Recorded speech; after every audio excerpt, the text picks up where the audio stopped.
You're standing in a driveway. You've got about $5,000 in your pocket, maybe $7,000 if you stretched it. And in front of you, two cars, a Honda Civic and a Toyota Corolla. Both look clean, both start up fine, both owners say no problems at all. But here's the real question. Which one is going to stay reliable when you're the one holding the wrench? Which one will teach you how to work on cars? And which one will quietly drain your wallet over the next 3 years? Today, I'm breaking it all down, not as a salesman, but as someone who spent 20+ years fixing these cars in real driveways, just like yours. If you're new here, this is where we talk about real-world car ownership. No marketing fluff, no dealership talk, just honest, hands-on experience.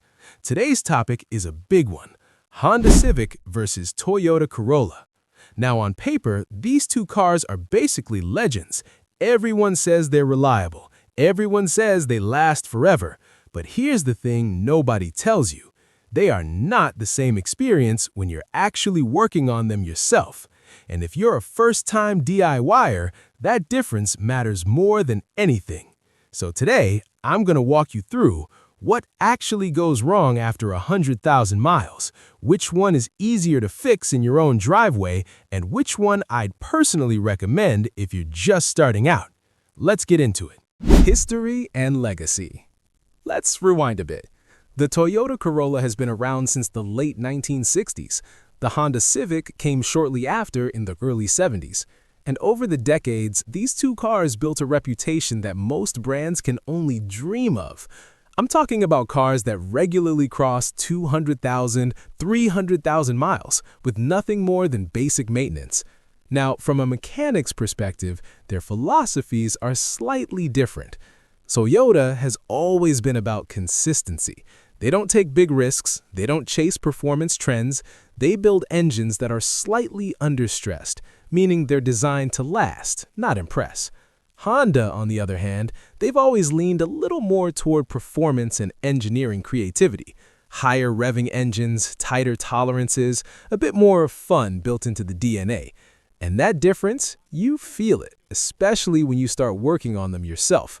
Some legendary generations: early 2000s Corolla, absolute tanks. 8th Gen Civic, simple, reliable, easy to fix. Older Civics from the 90s, basically Lego sets for mechanics. These cars didn't just become popular, they became training grounds for DIYers. Engine and transmission reliability. All right, let's get into the heart of it. The engine and transmission. This is where most people think they're the same. They're not. Civic engines. Honda engines, especially the older, naturally aspirated ones, are known for high RPM capability, strong performance for their size, tight engineering. But here's the catch. They can be a bit more sensitive to neglect. Skip oil changes, use cheap oil, ignore weird noises. Yeah, a Civic will let you know. Corolla engines. Toyota engines are, how do I say this, forgiving. You can miss an oil change, you can run it a little rough, and it'll still keep going like nothing happened. I've seen Corollas come into the shop with sludge buildup that should have killed the engine, and somehow they're still running. That's Toyota engineering. Transmissions, manual transmissions, both are excellent. Honestly, no major complaints. Automatics, Toyota has the edge. Honda automatics, especially early 2000s, had some issues. Not terrible, but definitely more failures compared to Toyota. Toyota transmissions are just boringly reliable. And in this case, boring is good. Ease of DIY maintenance. Now this is where things get interesting for you. Because reliability is one thing, but working on the car yourself, that's a whole different game. Honda Civic.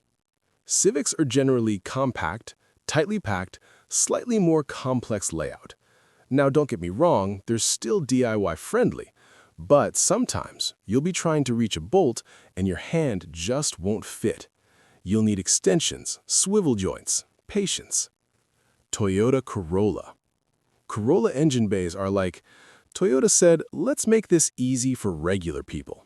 More space, more straightforward layout, less why did they put that there?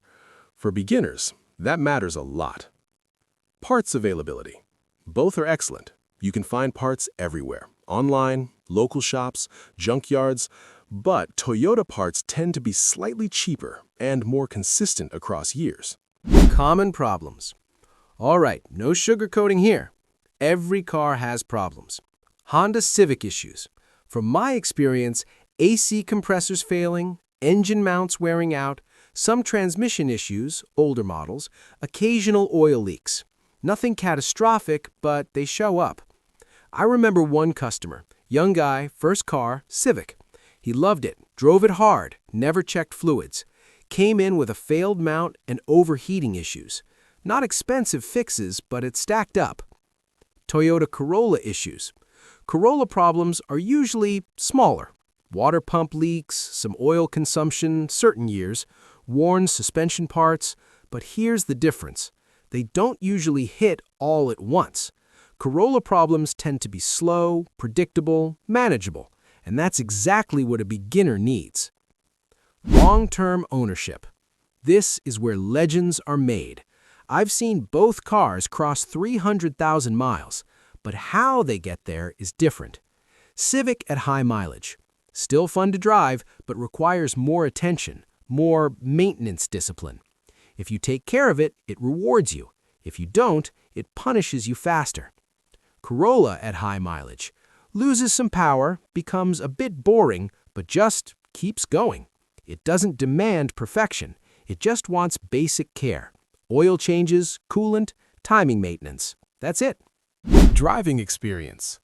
Now let's talk about something people don't always mention. How these cars feel. Civic. More responsive, more connected to the road. Feels lighter and more fun. If you enjoy driving, Civic wins here. Corolla. Smooth, comfortable, predictable.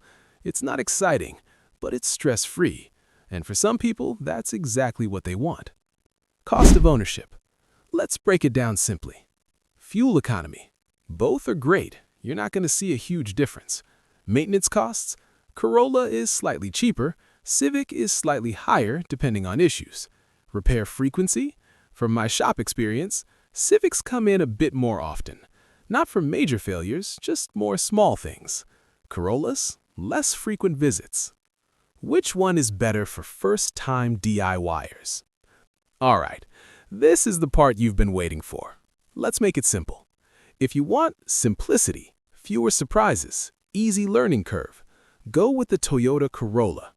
If you want more fun driving, more mechanical engagement, a car that teaches you more, go with the Honda Civic. Think of it like this.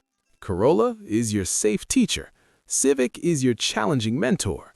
Both will teach you, but in very different ways. So, which one wins? Honestly, for a first-time DIYer, I'd give a slight edge to the Toyota Corolla. Not because it's better in every way, but because it's more forgiving. And when you're learning, forgiveness matters. But if you're someone who enjoys getting your hands dirty and you want a car that feels alive, you won't regret choosing a Civic. Thanks for watching.